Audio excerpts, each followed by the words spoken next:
Hi మా. Friendly parenting దీని గురించి చెప్పమని అడిగారు కొంతమంది.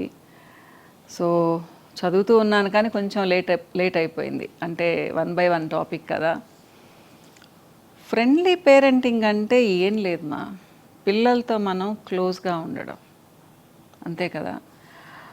అంటే వాళ్ళతో రిలేషన్ కరెక్ట్గా మెయింటైన్ చేయడం అనేసి నా భాషలో నేను ఎలా చెప్తాను అంటే, నా అర్థం ఏంటి అంటే, ఫ్రెండ్లీ పేరెంటింగ్ అంటే మీ పాప కానీ బాబు కానీ ఏ విషయమైనా సరే మీతో డిస్కస్ చేయడం. అది చిన్నప్పటి నుంచి స్కూల్కి వెళ్ళే టైం నుంచి అన్నమాట. స్కూల్ నుంచి రాగానే కబుర్లన్నీ చెప్పాలి, కాలేజీ నుంచి రాగానే కబుర్లన్నీ చెప్పాలి. అడల్ట్హుడ్ వరకు అంటే 22-23 ఇయర్స్ వరకు అన్నమాట మనము ఫ్రెండ్ లాగా ఉండాలన్నట్టు. అంటే నేనే చెప్పాను, పిల్లలతో చిన్నప్పుడు ఫ్రెండ్లీగా ఉంటే మాట వినరు. అంటే ఇప్పుడు కూర్చొని చదువు అంటే చదవాలనే సెన్స్ ఆ పిల్లలకు ఉండాలి కదా. కొంతమంది అల్లరి పిల్లలు ఉంటారు, కొంతమంది వినే పిల్లలు ఉంటారు, కొంతమంది అల్లరి పిల్లలు ఉంటారు. అలాంటప్పుడు ఏంటి అంటే మనం కొంచెం అథారిటేటివ్గా చెప్పాలి మా వాళ్ళకి. నార్మల్గా చెప్తే వినరు. మన కళ్ళతోనే భయపెట్టి కూర్చోంటే కూర్చునేటట్టు ఉండాలి. మీరు అంటారేమో ఇప్పుడు ఎవరున్నారు మేడం అట్లా అని చెప్పేసి, మనం చిన్నప్పటి నుంచి ట్రై చేస్తే ఉంటారు మా. కొన్ని విషయాలలో వదిలేయచ్చు. అలానే భోజనం చేసేటప్పుడు, పెద్దవాళ్ళు వచ్చినప్పుడు మర్యాద ఇవ్వడంలో, ఎవరింటికైనా వెళ్ళినప్పుడు టేబుల్ మేనర్స్, ఇలాంటివి మనం నేర్పించాలి. అంటే మన మాట వినేటట్టు ఉండాలి. అప్పుడు మనం ఏం చేయాలి, మనం అలా ఉండాలి కదా. మనం వేరేలా ఉండి మన పిల్లల్ని ఇవి నేర్చుకో అంటే వాళ్ళు కొంచెం యాక్టివ్ ఉన్నారనుకోండి, నువ్వు ఇలా ఉన్నావు నేను ఎందుకు ఉంటానని అంటారు, అంతే కదా. కాబట్టి మనం వాళ్ళకు రోల్ మోడల్ లాగా ఉండాలిమ్మా. ఫ్రెండ్లీ పేరెంటింగ్ అంటే మనం ఫ్రెండ్స్లానే ఉంటూ వాళ్లకు రోల్ మోడల్ లాగా ఉండాలి. అప్పుడు పిల్లలు చక్కగా మన మాట వింటారు, అవునా కాదా. సో పాపం ఒక ఆవిడ, నాకు టీనేజ్ పిల్లలు ఉన్నారు, అసలు అది ఇదని చెప్పి చాలా రాసింది, మీద మొత్తం చదివానమ్మా నేను. జనరల్గా ఒకటి గుర్తుపెట్టుకోండి మా, పిల్లలకు 12 ఇయర్స్ 13 ఇయర్స్ రాగానే ప్యూబర్టీ స్టేజ్, అమ్మాయిలైనా అబ్బాయిలైనా కొంచెం తిక్కగా ఉంటారు. ఎందుకంటే హార్మోనల్ ఫ్లక్చుయేషన్స్, చాలా బాడీలో చాలా మార్పులు జరుగుతాయి అమ్మాయిలకి అబ్బాయిలకి కదా. సో వాళ్ళకి ఏంటంటే అప్పటి వరకు చిన్న పిల్లల్లాగా పెద్దవాళ్ళం అవుతున్నామనే ఫీలింగ్ మైండ్లో ఉంటుంది, కొత్త మార్పులు బాడీలో. సో వాళ్ళకి అర్థం కాదు. సో ఫ్రెండ్స్తో డిస్కస్ చేస్తారు, ఫ్రెండ్స్ వీళ్ళలాగే ఉంటే వాళ్ళేం సమాధానం చెప్తారు. అప్పుడు మీరు ఇన్వాల్వ్ అవ్వాలి మా, బాడీలో చేంజెస్ గురించి చెప్పాలి. అమ్మాయిలకైనా అబ్బాయిలకైనా మీరు ఒక ఫ్రెండ్ లాగా ఉండాలి. ఫస్ట్లోనే కాదు, ఫ్రెండ్ లాగా ఉండొచ్చు. ఏదైనా సరే, ఇదేంటి నన్ను అడుగుతున్నావు, అలా అడగొద్దు అన్నారు అంటే ఇంకా మిమ్మల్ని అడగరు వాళ్ళు, బయట వాళ్ళతో అవన్నీ షేర్ చేసుకుంటారు. ఏదైనా అమ్మ నాకు అందరికంటే ముఖ్యం, అమ్మా నాన్నలు, నేను వాళ్ళతో చెప్పుకోవాలనే ఫీలింగ్ మీకు రానివ్వండి. నేను అదైతే దాన్ని అంటాను మా ఫ్రెండ్లీ పేరెంటింగ్ అని.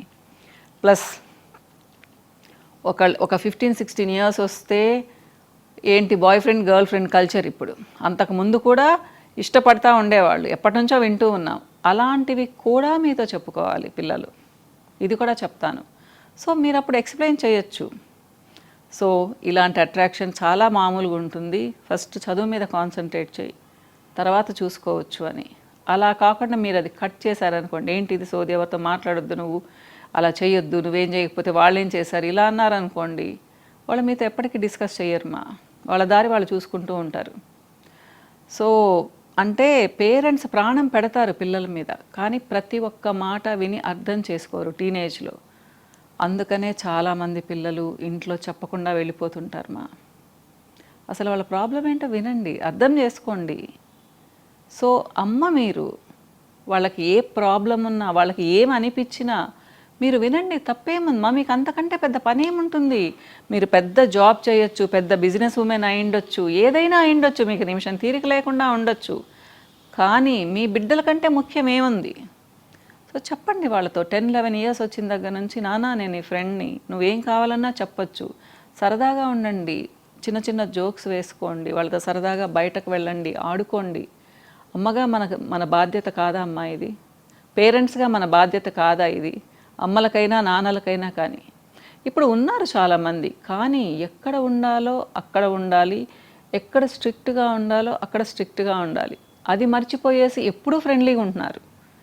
అమ్మా నాన్న అంటే పిల్లల్ని పెంచి పెద్ద చేయాలి, అది మన బాధ్యత. సమాజానికి మంచి పౌరుల్ని ఇవ్వాలి. మన బిడ్డల్ని గొప్పగా చెప్పుకుంటూ ఉంటే మనం విని ఆనందించాలి.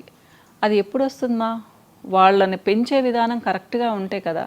మిమ్మల్ని మీ అమ్మా నాన్న బాగా పెంచుకున్నారు, అలానే పెంచుకుంటున్నారా మీ పిల్లల్ని? చాలా ముద్దు చేసి గారం చేసి వాళ్ళు అడిగినవన్నీ ఇస్తున్నారా? ఇది చూసుకోండి. మీకు వందల వేల కోట్లు ఉండొచ్చు, కానీ చిన్నపిల్లలప్పుడే ఆ లగ్జరీస్ అన్నిటికీ అలవాటు చేస్తారా? కష్టం అనేది తెలియనివ్వరా? మంచి మనిషిగా అన్నీ తెలియాలి, కష్ట సుఖాలు అంటే పిల్లలకు కొంచెం మంచి చెడు తెలియాలి అంటే ప్రతిదీ చేతిలో ఇలా పెట్టకూడదుమ్మా. మీకు ఎంత ఉన్నా కానీ, ఎంత ముద్దైనా, ఒక అమ్మాయి అయినా ఒక అబ్బాయి అయినా ఎంతమంది అయినా కానీ బాధ్యతగా పెంచండి. అప్పుడు మీరు చాలా గ్రేట్గా ఫీల్ అవుతారు. వాళ్ళకి 20-25 ఇయర్స్ వచ్చిన తర్వాత ఎవరైనా బయట వాళ్ళు పలానా బాబు చాలా మంచోడు, మీరు ఎవరో తెలియకపోయినా పలానా అమ్మాయి చాలా మంచిది, వాళ్ళని చూస్తే ముచ్చటేస్తుందని మీ చెవులతో మీరు విన్నారనుకోండి, అప్పుడు నేల మీద ఉండరు మీరు గాల్లో ఉంటారు. ఇలా పెంచుకోవాలి. ఎలా అంటే మీరు గమనించాలి మీ బిడ్డని, మీ బిడ్డ మూడ్ ఎలా ఉంది, ఏ టైంలో ఎలా రియాక్ట్ అవుతున్నారు, దేని మీద ఇంట్రెస్ట్ ఉంది. చదువు చదువు చదువు నాకైతే అబ్బా ఎంత బాధేస్తుందంటే, అంటే చదవద్దని నేను అనేది, వాళ్ళు ఎంతవరకు చదవగలరో అంతవరకు చదవనివ్వండి. మా పక్కన వాళ్ళతో కంపేర్ చేసి పుష్ చేయకండి వాళ్ళని. చదువు ఒక్కటే ప్రపంచమా? మనం ఏమన్నా చదువు కోసమే బిడ్డల్ని కంటున్నామా? చెప్పండి అమ్మా. ఎప్పుడు కంపేర్ చేసి నీకు ఇంత ర్యాంక్ రావాలి, అంత ర్యాంక్ రావాలి అంటే ర్యాంకులు చెప్పకండి, ఇంత పర్సెంట్ రావాలి, మంచిగా చదువు అని చెప్పండి. ర్యాంకుల భ్రమలో పడ్డారు అంటే ఆ పిల్లలు ఇంకా కోలుకోలేకపోతున్నారమ్మా. సగం స్ట్రెస్ టెన్షన్ దానివల్లనే జుట్టంతా ఊడిపోతుంది అమ్మాయిలకి అబ్బాయిలకి. పింపుల్స్, పిగ్మెంటేషన్, నా భాషలో చెప్పాలి అంటే ఎంత బాధేస్తుంది అంటే 10th ఇంటర్ నుంచి ఇవే ప్రాబ్లమ్స్ ఇంతలావు జడున్న అమ్మాయికి కూడా డిగ్రీ పూర్తయ్యేటప్పటికి అంత ఉంటుంది. వాళ్ళ ఫుడ్ అయితేనేమి, వాళ్ళ స్ట్రెస్ టెన్షన్స్ అయితేనేమి, ఏవైతేనేమి. సో ఫ్రెండ్లీ పేరెంటింగ్ అంటే మీ బిడ్డలతో మీరు సమయాన్ని గడపడం, క్వాలిటీ టైం అని చెప్తాను నేను. మీరు గంటలు గడపాల్సిన అవసరం లేదు. ఒక గంట కూర్చోండి, ఏమి ఇష్టం, ఏం చేసావు ఈరోజు, ఏం జరిగింది, నీకేం కావాలి, ఇదిగో ఇది కావాలి అంటే ఇది వద్దు నాన్న, ఇది అవసరం లేదు, ఇప్పుడు మనకి తర్వాత తీసుకుందాం, మన బడ్జెట్లో లేకపోతే అని ఫ్రెండ్లీగా చెప్పడం, బ్లంట్గా చెప్పడం కాకుండా. మీరెప్పుడైతే మీ పాపతో కానీ బాబుతో కానీ ఫ్రెండ్లీగా ఉంటారో ప్రతి ఒక్కటి మీతోనే షేర్ చేసుకుంటారు మా పిల్లలు. అంతేకాని వాళ్ళని అరవకండి ప్రతి చిన్నదానికి. టీనేజ్లో మీరు ఒక్కసారి అరిస్తే వాళ్ళు 4 సార్లు అరుస్తారు, అలాంటి మూడ్లో ఉంటారు. కానీ వాళ్ళు 20-22 ఇయర్స్ దాటిన తర్వాత మళ్ళీ ఆ మెంటాలిటీతో ఉండరు. కానీ ఈ లోపల మీరేంటి, నా బిడ్డ అసలు మారిపోయారు, నా మాట వినటం లేదు, పాడైపోయారు, పరిస్థితులు అలా ఉన్నాయని మీరు చాలా బాధపడుతూ ఉంటారమ్మా. అర్థం చేసుకోండి. ఈ టీనేజ్లో మీరు పిల్లల్ని అర్థం చేసుకోవాలి. యంగ్ ఏజ్ వచ్చిన తర్వాత మిమ్మల్ని మీ పిల్లలు అర్థం చేసుకుంటారు. అలానే మీ సెల్ఫ్ కాన్ఫిడెన్స్ని, మీ ఆత్మవిశ్వాసాన్ని కోల్పోమని నేను చెప్పడం లేదు. అక్కడే మనం చూసుకోవాలిమ్మా. మనం డౌన్ అవ్వకూడదు. అమ్మగా మన వాల్యూ మనం పెంచుకోవాలి. ఎలా అనేది ఇలా చెప్పలేమ్మా. ఒక్కొక్క ఇంట్లో ఒక్కొక్కలాగా ఉంటుంది. మీ పరిస్థితులు ఏంటో చూసుకోండి. ఏదైనా కానీ ప్రేమగా వండి పెట్టడం, ప్రేమగా వడ్డించడం, అలానే ఏదైనా ప్రేమగా చెప్పడం, లేదా కొంచెం సీరియస్గా ఒక మాట చెప్పడం, ఇలా చేస్తే నాకు ఇష్టం ఉండదు అని చెప్పడం. పిల్లలు తప్పకుండా మాట వింటారు. మా అమ్మ సీరియస్ అయింది అంటేనే భయం వేస్తుంది పిల్లలకి. మాట వింటారు. కానీ ఉదయం లేచి అరుస్తూ ఉంటే పిల్లలు మాట వినరు. సీరియస్గా అవ్వడం అనేది ఎప్పుడో ఒకసారి ఉండాలి, ప్రతిరోజు 4-5 సార్లు కాదు.